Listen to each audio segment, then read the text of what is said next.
Hi friends, welcome to cine family 2. ప్రముఖ G Telugu ఛానల్లో ప్రసారమవుతున్న super duper hit serial ప్రేమ ఎంత మధురం. ప్రేమ Entha Madhuram serial ప్రేక్షకులను బాగా ఆకట్టుకుంటూ ముందుకు దూసుకుపోతుంది. ఈ serial hero heroine Sriram Venkat and Varsha, Arya Anu క్యారెక్టర్లోనూ గౌరీ శంకర్లుగా కూడా తమకంటూ ప్రత్యేకమైన గుర్తింపును సంపాదించుకున్నారు. వీరిద్దరి జోడీకి చాలామంది ఫ్యాన్స్ ఉన్నారు. ఆర్య అను అప్డేట్స్ బయటకు రాగానే మంచి కామెంట్స్ పెడుతుంటారు తన ఫ్యాన్స్ అందరూ. అయితే రీసెంట్గా ప్రేమ Entha Madhuram serial hero heroine Arya అను షూటింగ్ లొకేషన్ లేటెస్ట్ ఫొటోస్ను షేర్ చేశారు.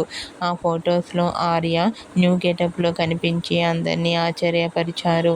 ఆ ఫొటోస్ చూసిన వారంతా కూడా super pics and eagerly waiting this latest episodes అంటూ కామెంట్ చేస్తున్నారు. మీకు కూడా Prema Entha Madhuram serial hero Aryavardhan shooting location latest photos మీకు నచ్చినట్లయితే మీ అభిప్రాయాన్ని మీ కామెంట్ రూపంలో తెలియజేస్తూ లైక్ చేయండి, షేర్ చేయండి. మరిన్ని ఇంట్రెస్టింగ్ అండ్ లేటెస్ట్ అప్డేట్స్ కోసం మా సినీ ఫ్యామిలీ 2 ఛానల్ని సబ్స్క్రైబ్ చేసుకోండి.